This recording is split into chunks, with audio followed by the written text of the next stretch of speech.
For some prominent players, this summer's tournament presents an opportunity to conclude their careers on an extraordinary high, while for others, it signifies much more than just football. It's finally arrived. Euro 2024 kicked off on Friday, with the opening match between Germany and Scotland in Munich, with the home team winning against Scotland. England and France are undoubtedly the top two favourites in most people's eyes, but Portugal, Spain, and Belgium also boast significant talent. Reigning champions Italy have yet to fully gel under Luciano Spalletti, but the host nation Germany appears to be steadily improving under Julian Nagelsmann's leadership, and the Netherlands emerge as an intriguing dark horse. Below I will tell you why this Euro is truly epic. First of all, amazing atmosphere.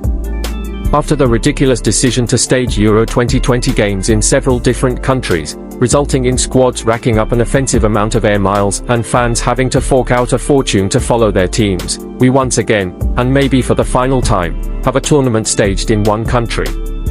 In Germany, we also have an ideal host nation, at least from a sporting perspective. The quality of the stadiums is fantastic. Not one has a capacity of less than 46,000, and they should generate amazing atmospheres for a couple of reasons. Firstly, Germany is centrally located within Europe and, thus, easily accessible to most visiting supporters. Secondly, Germany boasts a fantastic footballing culture. Even the neutrals in attendance will make their voices heard during the games. There's obviously no way of predicting exactly how things will pan out, but if Euro 2024 is anything like the 2006 World Cup, we're set for a terrific tournament that captures the imagination not only of the host nation, but also the entire sporting world. Overall, Euro 2024 is shaping up to be a captivating spectacle, not just because of the diverse array of teams vying for the title. There are also several other compelling storylines that will be worth following over the next 4 weeks. Next, Georgia's first. The European Championship has too many teams. The format is now farcical. The quality of the competition has been diluted. But more games obviously means more money for UEFA. Still, for all the justified cynicism surrounding the recent expansion, it was undeniably moving to see the scenes of celebration that followed Georgia qualifying for the Euros for the first time in the nation's history. As delirious fans streamed onto the pitch to embrace the nation's new heroes after the playoff win over Greece at the Boris Paixhadze Dinamo Arena, impromptu street parties broke out all across the country. Southgate's final shot. This is it for England. The past 8 years have been building towards this moment. After the embarrassment of being knocked out of Euro 2016 by Iceland, Gareth Southgate has restored national pride in the Three Lions. However, after several near misses at major tournaments, the pressure is now very much on the manager to finally end 58 years of disappointment by lifting a trophy. Southgate, who is likely to stand down after the Euros, certainly has the players to triumph in Germany, at least from an attacking perspective. England arguably have a more exciting group of forwards than any other country in world football right now. But will Southgate get the best out of them?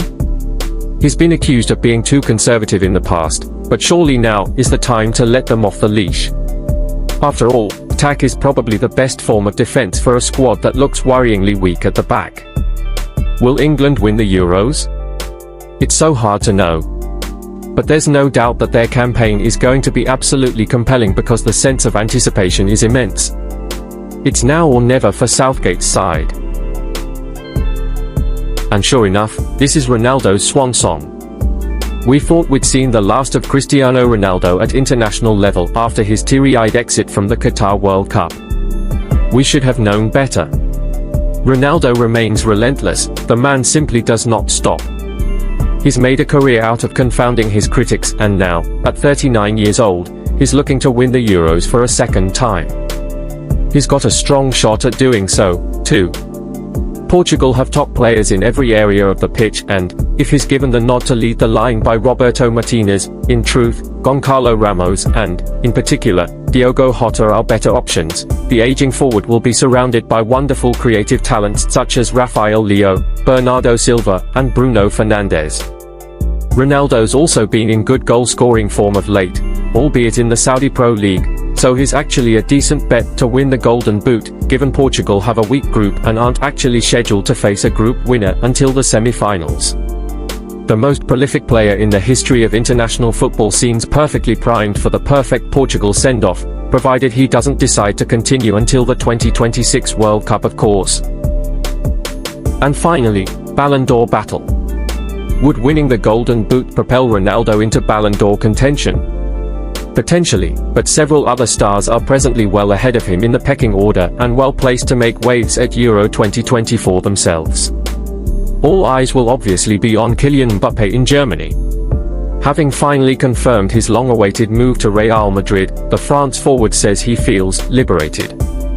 Mbappe was amazing at the 2022 World Cup, but could this apparent newfound sense of freedom inspire him to hit even greater heights this summer?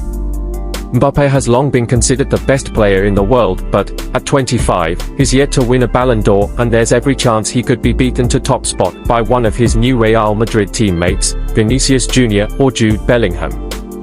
The Silicao star, who scored in the final of the Champions League, will be expected to shine brightly for Brazil at the Copa America, while Bellingham is coming off the back of probably the best debut season we've ever seen from a Galactico at Real Madrid, and you can be sure if England lift the trophy, their 20-year-old attacking midfielder will be one of the main reasons why. Then again, Bellingham's compatriots Harry Kane and Phil Foden would also enter the mix if the three Lions go all the way, given they were the best players in Germany and England, respectively, last season. But what about Toni Kroos? The classiest of classy midfielders is set to retire after the Euros. Would you really be surprised if he bowed out by guiding the host nation to glory, given he won the Champions League in his final game at club level? Obviously, this summer's tournament is all about the ultimate collective glory and deciding who gets to lift the Henri Delaunay trophy, but it's also likely to be crucial to the outcome of the battle for the Ballon d'Or too.